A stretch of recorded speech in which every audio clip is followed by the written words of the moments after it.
Ivoiriens, Ivoiriennes, bonjour. Nous sommes aujourd'hui 9 octobre 2020.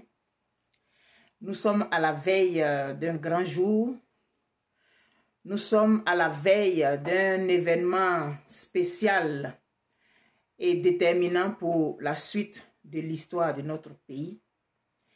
Et j'ai décidé de faire un direct aujourd'hui parce que nous sommes arrivés à une période où il faut marteler les mêmes mots s'il faut, répéter les mêmes choses, ça ne fait pas de mal. Mais en attendant que les uns et les autres s'installent, le titre de ce direct c'est Ivoirien, Ivoirienne, lève-toi, ton pays t'appelle. Si vous m'entendez très bien, dites-le moi, il faut toujours que je demande. Bienvenue à vous qui êtes déjà là. Contente de voir que vous avez toujours confiance en moi. Avant qu'on entre dans le vif du sujet, je vais vous raconter une histoire parce que c'est toujours de cette façon-là que je procède. Alors, je ne devrais pas changer maintenant que vous êtes habitués à ça. En même temps, ça vous permet de vous relaxer un peu et puis on apprend toujours. Alors, il y a de cela très longtemps, bonjour à tous, bonjour à vous tous qui êtes là, Ivoiriens, Ivoiriennes, Africains, Africaines.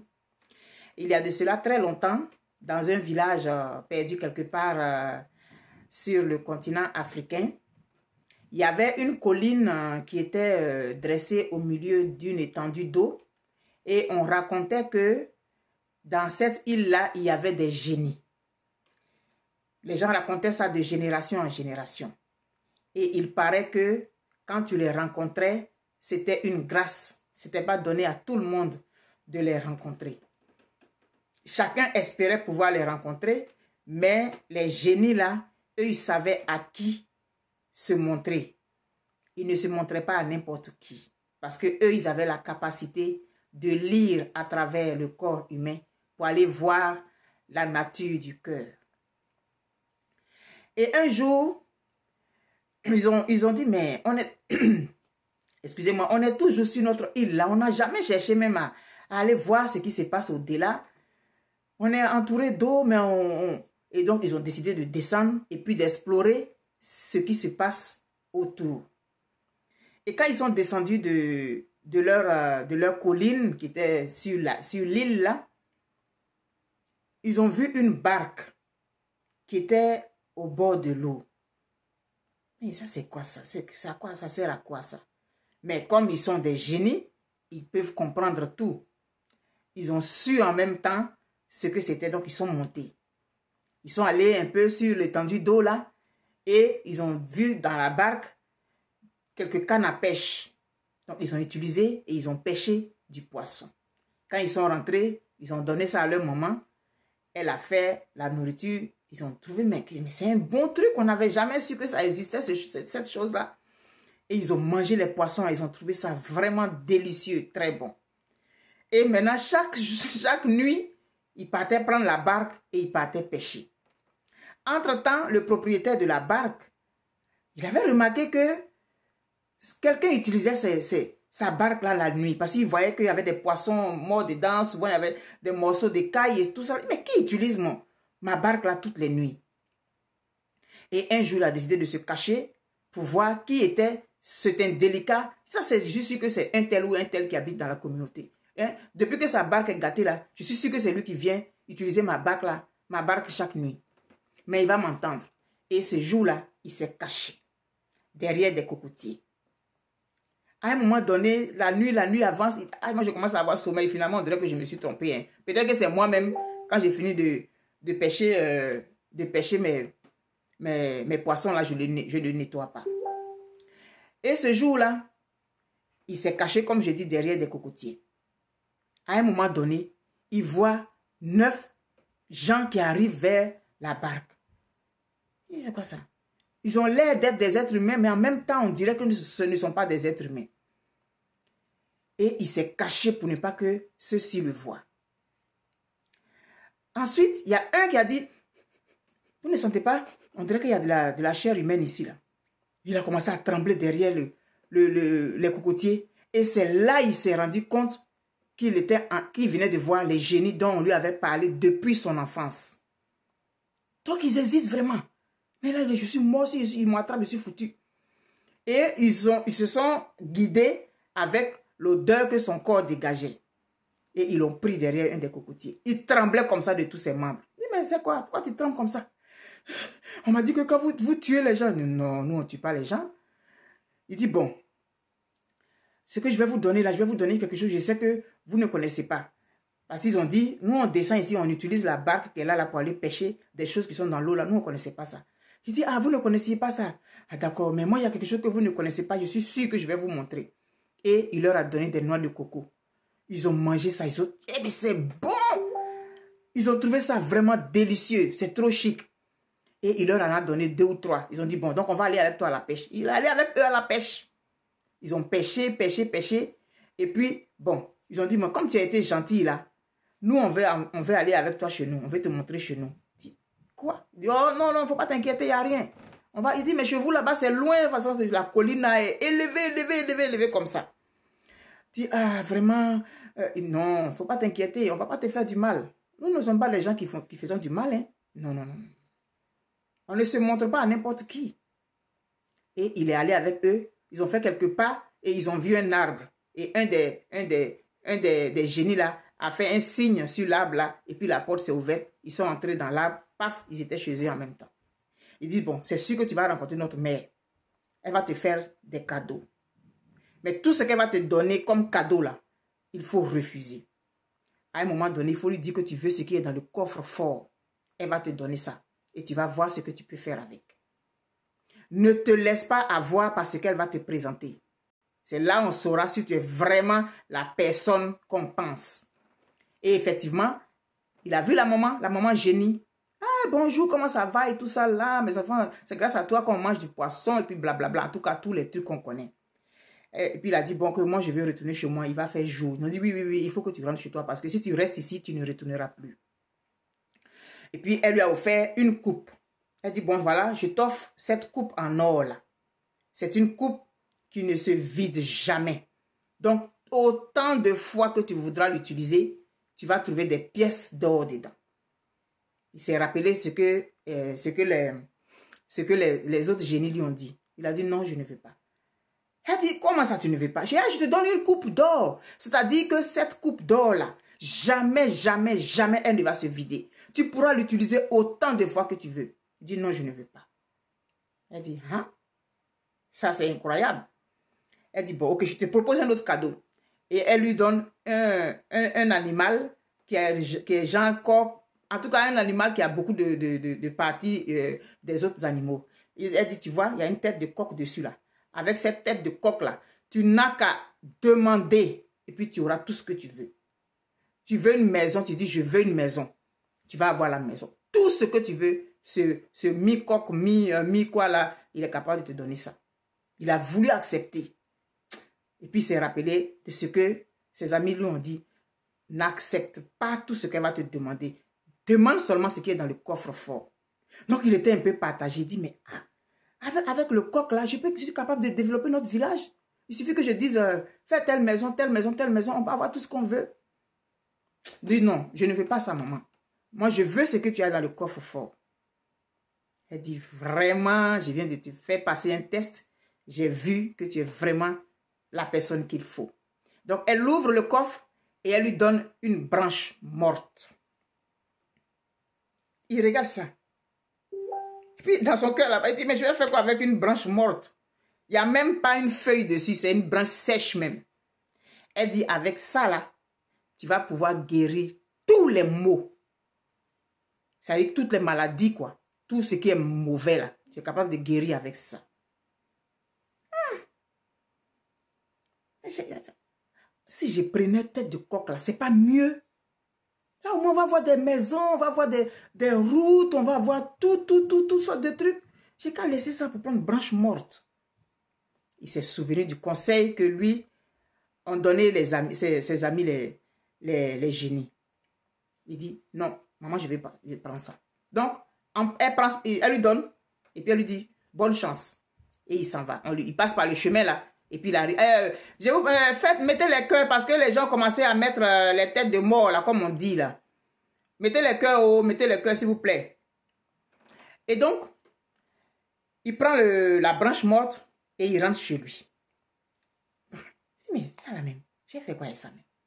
Et quelques jours après, il a eu l'occasion d'utiliser la branche morte. Un jour là, il était assis quelque part là-bas. Et puis, il y a des femmes qui passaient. Des femmes qui passaient et puis qui pleuraient. Ah ouais. Mais qu'est-ce qu'il y a se passe? Il dit, c'est le fils du chef qui est en train de mourir. Oh. Donc on s'en va puiser de l'eau pour venir lui faire son dernier bain. Et il s'est rappelé de la branche morte. Il dit, je vais essayer. On a dit que ça guérit tous les maux. Mais on n'a pas précisé. Il a dit, bon, attendez, quand vous allez, dites au roi que j'arrive, que je peux sauver l'enfant.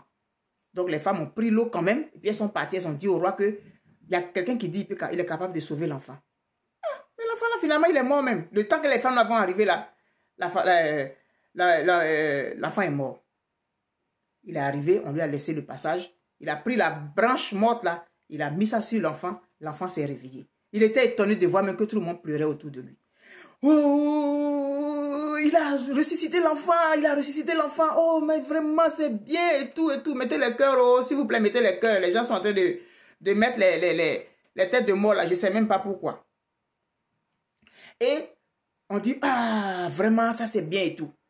Et la nouvelle a fait le tour de la région. C'est allé loin comme ça. On dit, et il y a un gars dans notre village, les gens étaient fiers comme ça de leur village.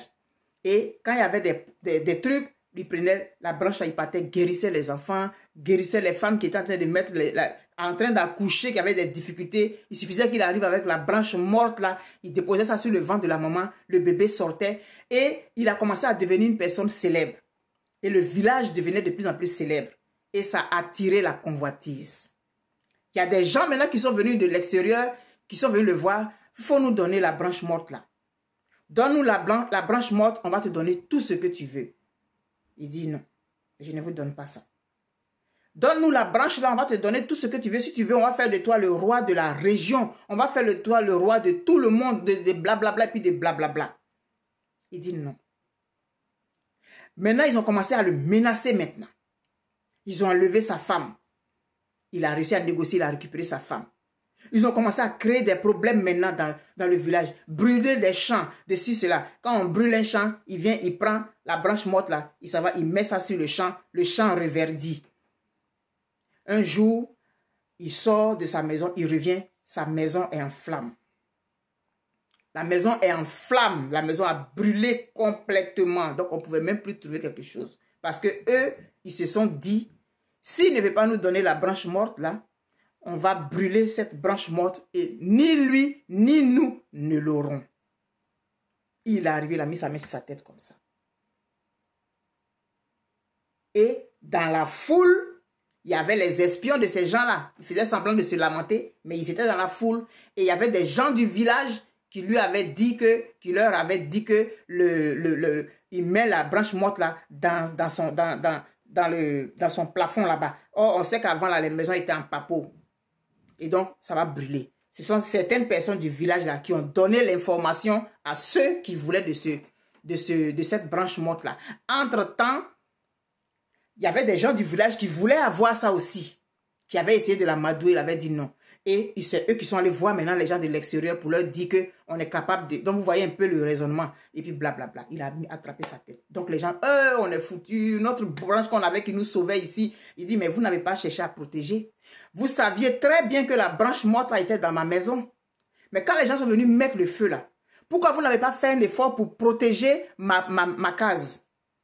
Maintenant, la branche est morte, elle est brûlée. Nous tous, on a perdu.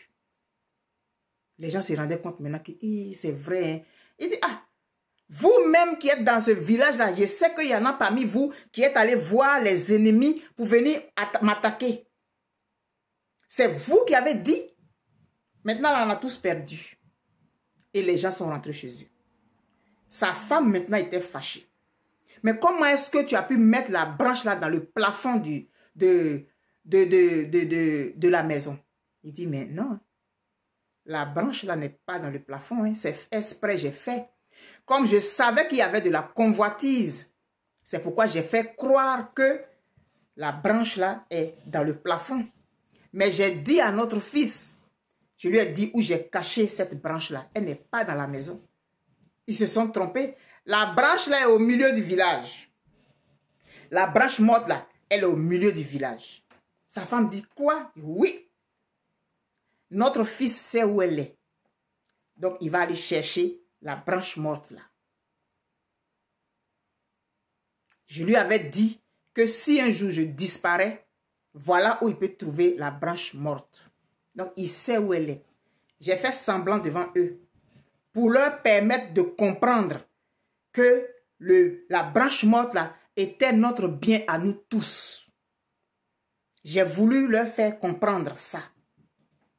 Puisqu'il y avait de la convoitise, il y avait des gens qui voulaient avoir la branche là pour eux seuls, au lieu de penser à tout le monde, parce que moi j'ai dit, non, j'ai cette branche morte là, elle profite à mon village. Elle permet aux femmes d'accoucher sans problème. Elle permet aux enfants de ressusciter. Elle permet aux vieillards de se sentir mieux. Elle permet d'éviter les morsures de serpents, de scorpions, les tempêtes, les tornades. Il suffit que je vienne avec la branche morte là et que je mets sur ce qui est endommagé, ça reverdit, ça refleurit, ça regagne en vitalité. Je pouvais, si je voulais, prendre la coupe là-bas où il y avait de l'or dedans qui n'allait jamais finir.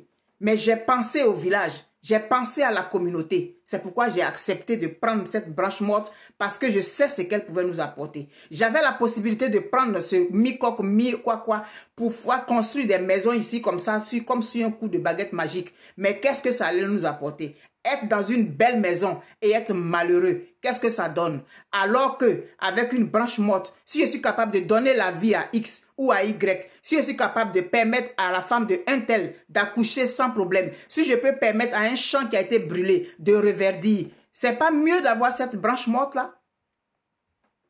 Donc je voulais leur faire comprendre que leur cupidité nous aurait fait perdre quelque chose. Mais notre fils, il sait où se trouve la branche morte.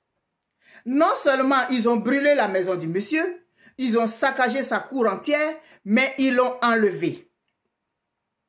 Puisqu'ils n'ont pas eu gain de cause, non seulement ils se sont dit, nous n'aurons pas la branche, mais le village n'aura pas la branche, mais lui là même, vous ne l'aurez pas non plus.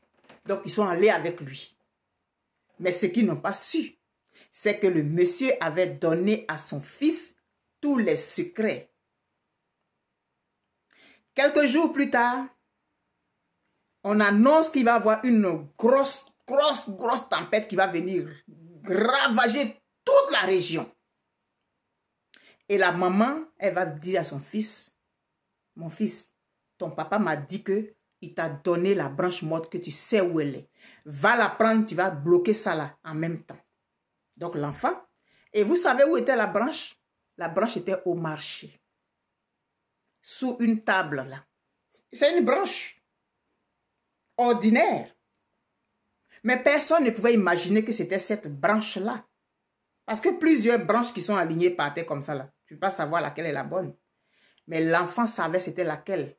Donc l'enfant est allé, il a pris la branche. Et il est venu. Il a sécurisé le village avec la branche. Avec la branche là, il a sécurisé le village. Heureusement que le papa avait donné à l'enfant le secret. Heureusement que le papa avait transmis déjà le témoin à cet enfant. Sinon, les gens avaient brûlé le village, c'était fini. Tout le monde aurait perdu. Même ceux qui étaient du village, qui avaient comploté avec l'extérieur, ils auraient perdu aussi. Mais la vision de ce papa a fait qu'il a protégé le bien du village. Il a protégé le bien que tout le monde avait par lui, son sacrifice. Et ces génies-là, ils ne s'adressaient pas à n'importe qui. Ivoirien, ivoirienne, cette branche-là, vous savez ce que c'est?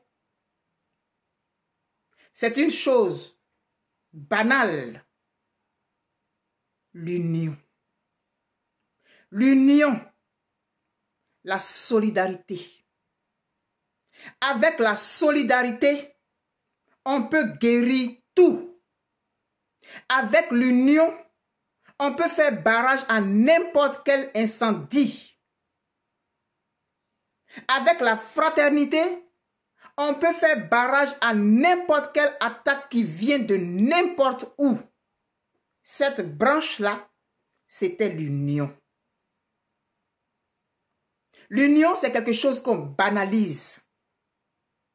La solidarité, c'est quelque chose qu'on ne considère pas. Une branche banale. C'est quelque chose qu'on voit tous les jours, mais qu'on minimise tellement. Et pourtant, on peut avoir toutes les grosses maisons, on peut avoir tous les goudrons climatisés, éclairés. Si nous ne sommes pas solidaires, si nous ne sommes pas unis, ça ne donnera rien. Ivoiriens, Ivoiriennes, nous avons vu où nous sommes arrivés. Nous avons compris que tant que nous ne serons pas solidaires pour protéger le bien que nous avons en commun, nous serons les perdants. Parce que ce village, la maison a été brûlée. Si tout le village avait été brûlé, tout le monde aurait perdu. Mais toi qui calcules, toi qui te dis que je veux gagner pour moi seul, je veux gagner pour ma famille, mais tu n'es pas intelligent. Parce que le village, ton village, il restera ton village.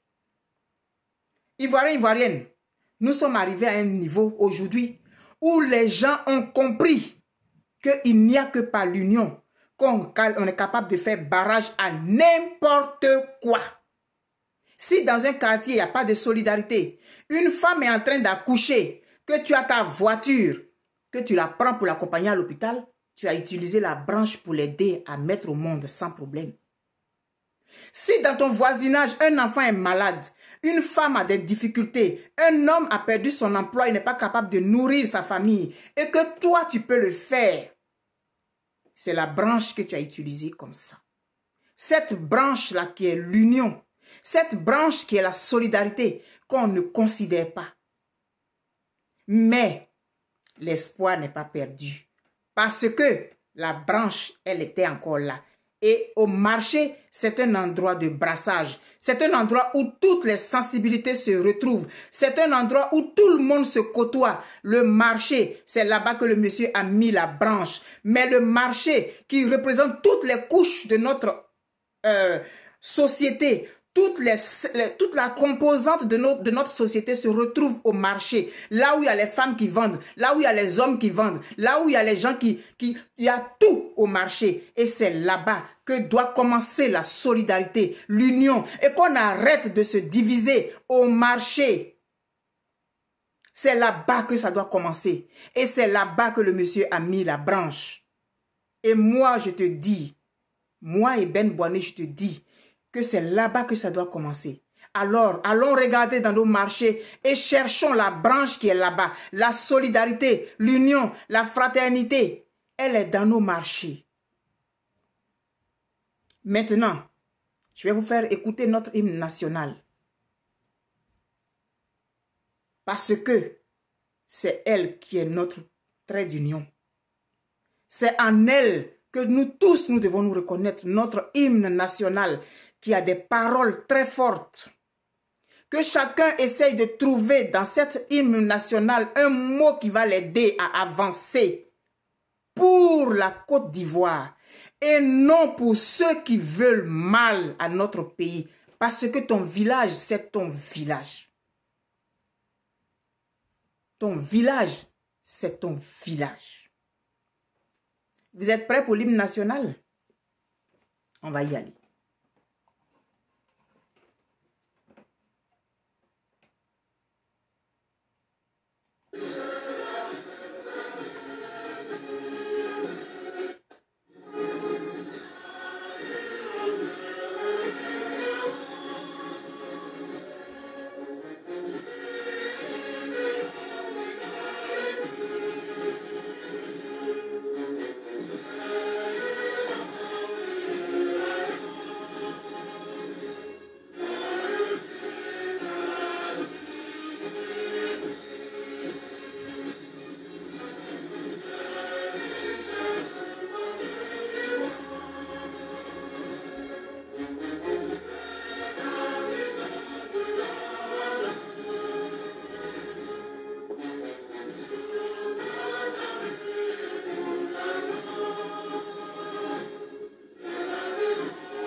Est-ce que l'hymne national de ton pays te parle? Est-ce que l'hymne national de ton pays va chercher quelque chose dans tes entrailles? Il faut qu'on réenseigne à nos enfants les textes de notre hymne national pour qu'ils s'imprègnent de l'importance de cet hymne national. La branche est ce qui nous doit nous unir. Cette branche qui symbolise la solidarité. Une branche morte, c'est-à-dire quelque chose de banal qu'on ne considère pas et qui pourtant est capable de déplacer des montagnes. La solidarité, l'union est capable de déplacer des montagnes. Il faut que nous en prenions conscience. Mais rien n'est perdu. L'héritage a été déjà transmis. Le témoin a déjà été transmis à la prochaine génération. Je n'en ai aucun doute. Le témoin a déjà été transmis à la prochaine génération. Je n'en ai aucun doute.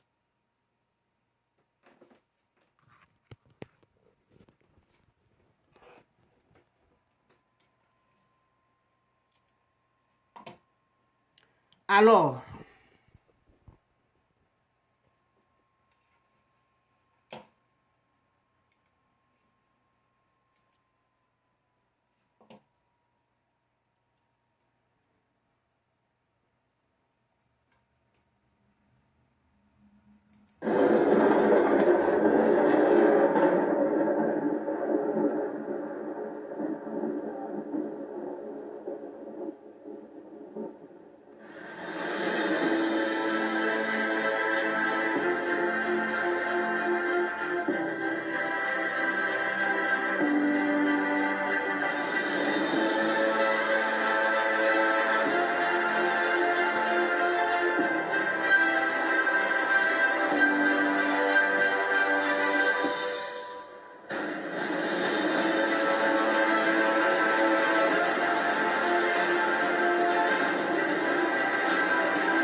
non.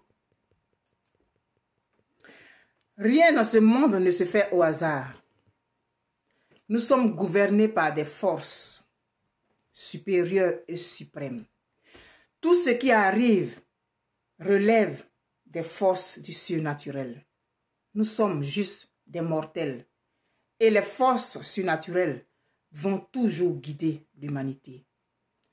Nous sommes de passage sur cette terre. Toi, mon frère, toi, ma soeur, qui m'écoute aujourd'hui, tu as la possibilité d'aller chercher la branche morte au marché. Ce ne doit pas être l'affaire d'une seule catégorie d'individus. Notre solidarité, notre fraternité va nous permettre ensemble de construire notre pays. Les difficultés font partie de la vie. Rien n'avait été, on n'avait jamais dit que tout va bien aller et puis c'est comme ça, c'est comme ça. Les difficultés font partie de la vie. Les disputes, les séparations et tout font partie de la vie. Mais à un moment donné, on revient et on se parle. Aujourd'hui, les Ivoiriens ont décidé de se mettre ensemble pour parler. Les brebis galeuses, il y en aura toujours. Parce que même dans nos familles, nous avons des brebis galeuses. Donc, imaginez ce qui peut se passer à l'échelle nationale. Demain, c'est une date historique. Parce que rien ne se fait au hasard. Le 10 octobre 2020, cette date n'a pas été choisie au hasard. Il y a des points de rassemblement. Attendez, donnez-moi 2 minutes.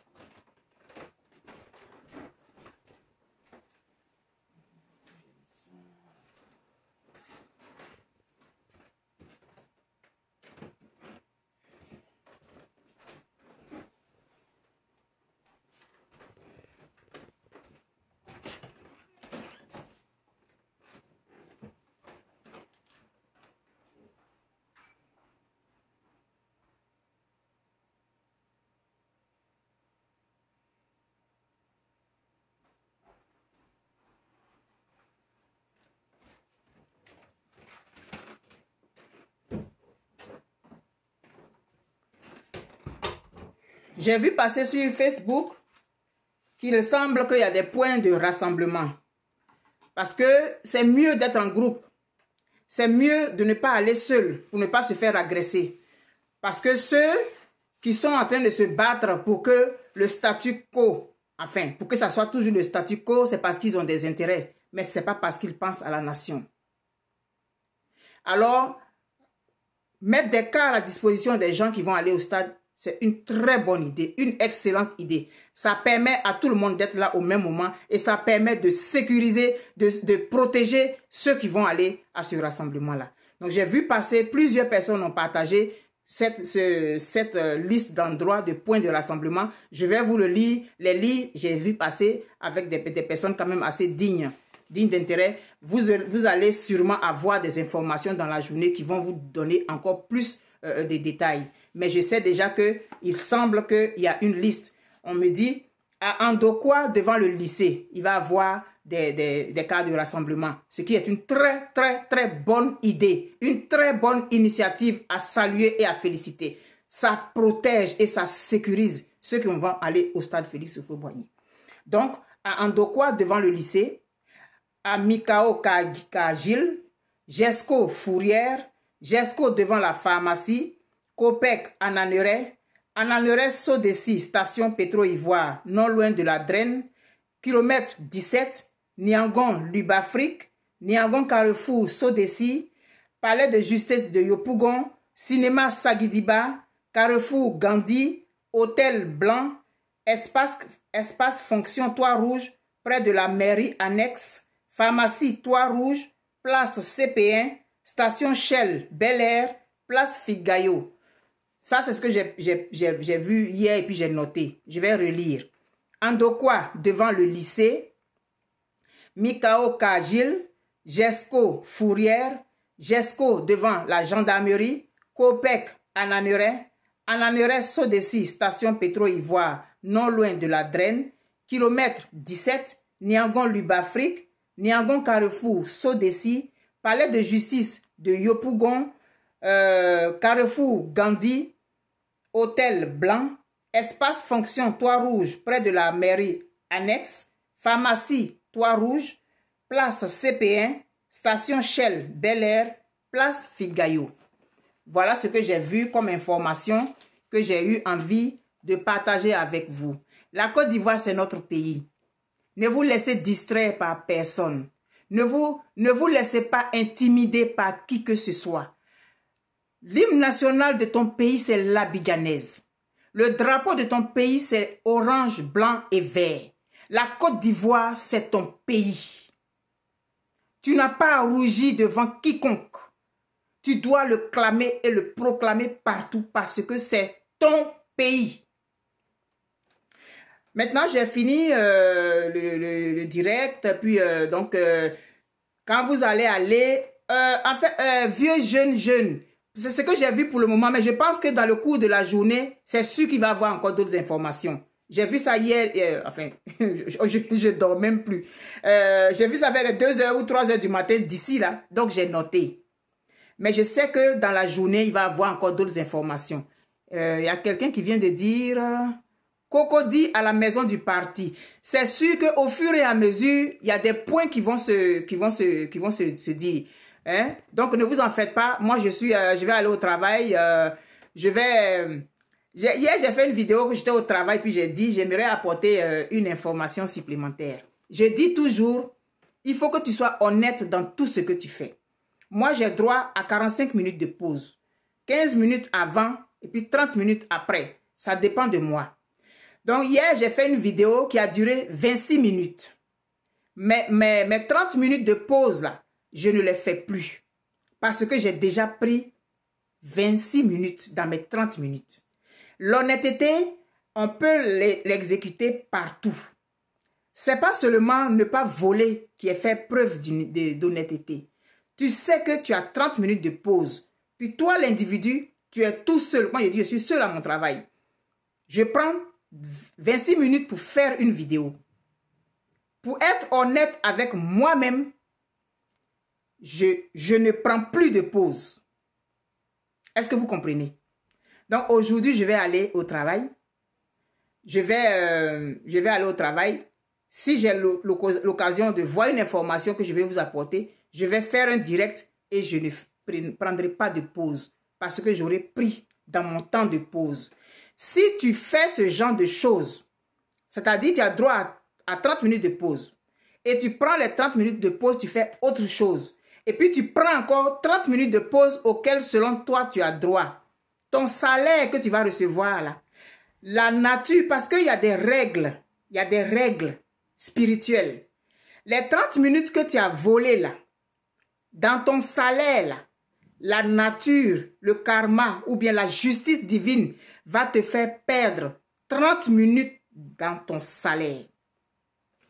Soit tu vas perdre de l'argent qui correspond aux 30 minutes que tu as volées, soit tu vas perdre quelque chose chez toi à la maison, tu vas avoir une machine qui va tomber en panne et quand tu vas aller réparer, la facture va être le montant des 30 minutes que tu as pris, que tu as volé, que tu ne méritais pas dans ton salaire. Il y a des règles spirituelles qu'il faut qu'on apprenne à connaître. L'honnêteté, c'est quelque chose qui doit nous suivre partout, dans tout ce que nous faisons, dans nos relations amicales, dans nos relations amoureuses, dans nos relations avec tout le monde. Et donc, j'ai pris 30 minutes hier, j'ai pris 26 minutes pour faire le direct que j'ai supprimé après parce que je n'ai pas aimé l'esprit de ma vidéo, j'étais fatiguée. Donc la vidéo n'était pas bonne. Mon fils m'a appelé, m'a dit, maman, ta vidéo n'est pas bonne. Donc j'ai supprimé la vidéo. Mais ces 30 minutes, ces 26 minutes que j'ai pris là, je les ai rattrapées. Parce que quand mon temps de pause est arrivé, je n'ai pas fait ma pause. Parce que j'avais déjà pris. Apprenons à être honnête dans même les choses les plus petites. Apprenons à être honnête. Maintenant, il y a quelqu'un qui me suit, qui est là sur le direct, qui m'a fait une suggestion hier que j'ai trouvée très bonne. Je vais quand même faire, même si je pense que ça ne va rien donner. Il a proposé qu'on fasse parler le président Laurent Gbagbo demain. Le président Laurent Gbagbo, il est libre. Puisque aujourd'hui, les Ivoiriens ont compris qu'il n'y a que leur pays, avant et après tout. Notre pays ne doit pas venir avant et après notre parti politique. Notre pays ne doit pas venir après notre leader politique. Notre pays doit venir avant notre parti politique, avant notre leader politique. Notre pays doit être le premier. Aujourd'hui que les Ivoiriens l'ont compris, c'est tant mieux. Et il m'a fait la suggestion, il dit, il souhaiterait qu'on fasse parler le président Laurent Gbagbo, qu'il dise un mot. Moi, j'ai trouvé que c'est une idée géniale. Ça peut se faire en visioconférence ou quelque chose comme ça. Un mot, 2 minutes, 3 minutes. Juste, je suis avec vous. Je suis de loin. Je suis là. Bon, quelque chose comme ça. Donc, ceux qui ont la possibilité de parler avec les organisateurs, parce que moi, je ne les connais pas, transmettez cette suggestion qui a été une suggestion superbe. Il est là. Je ne vais pas dire son nom. Bon, en tout cas, c'est quelqu'un qui m'a fait cette suggestion. Elle ne vient pas de moi, cette suggestion. Et j'ai trouvé que c'était chic. Ça va être bon et ça va permettre aux Ivoiriens de comprendre qu'ils sont sur la bonne voie. Le FPI a parlé. On peut faire parler le président Laurent Gbagbo par visioconférence. Aujourd'hui, avec le développement de la technologie, tout est possible. On peut faire ça. C'est une très bonne idée qu'il a donnée. Moi, je pense. Relayer l'information. Merci, DJ Mamadou. Ton idée était superbe. Je ne pouvais pas ne pas la dire devant tout le monde. Et comme ce n'est pas mon idée, c'est normal que je dise que c'est toi qui as donné l'idée. C'est lui qui a fait cette suggestion-là. Faites relayer l'information, qu'elle arrive là où elle doit arriver, qu'on fasse parler le président Laurent Gbagbo. Dis juste, je suis avec vous. Je suis, depuis là où je suis avec vous en pensée. C'est suffisant. Il n'a pas besoin d'entrer dans toutes sortes de détails. C'est une suggestion. Les suggestions, on n'est pas obligé de les faire. Hein. C'est une suggestion que la personne a donnée. Et moi, j'ai trouvé que c'était une bonne suggestion. Alors, j'ai fini. Je vous souhaite une très bonne journée. On ne lâche pas. Nous, ici au Canada, demain, nous allons faire un sit-in à la place du Canada de 13h à 16h. Il va y avoir des manifestations en France. Il va y avoir des manifestations en Suisse, en Espagne, aux États-Unis, pour la Côte d'Ivoire. Parce que le 10 octobre, c'est une date qui va s'écrire en lettres d'or dans l'histoire de notre pays. Alors toi, Ivoirien, Ivoirienne, si tu es à Abidjan, tu as la possibilité d'aller au stade Houphouët-Boigny, vas-y. Parce que par simplement ta présence, tu auras écrit une ligne dans l'histoire de ton pays. Tu pourras dire à tes petits-enfants, oui, ce jour-là, j'étais au stade. Tu pourras dire ça, j'étais au stade. Ça va être des milliers de personnes. Mais toi, seul atome, ta place est importante là-bas. Est-ce que tu veux te faire raconter l'histoire de ton pays? Est-ce que tu voudrais que quelqu'un d'autre vienne raconter l'histoire de ton pays à ton petit-fils un jour? Non. Dis, j'étais au stade ce jour-là. Ce 10 octobre-là, nous avons écrit l'histoire de notre pays. Nous avons donné une autre tournure à l'histoire de notre pays parce que nous étions unis. Parce qu'à un moment donné, nous avons compris qu'il n'y avait que l'union seule qui pouvait nous permettre d'avoir ce que nous voulons. Alors, je vous aime très fort. Gros bisous à vous. On se dit à bientôt. C'est sûr que je vais faire encore une autre vidéo dans cette journée-là. Aujourd'hui, là, on est dessus. Le 10 octobre. Le 10 octobre. Ne te fais pas raconter l'histoire de ton propre pays. Bye bye.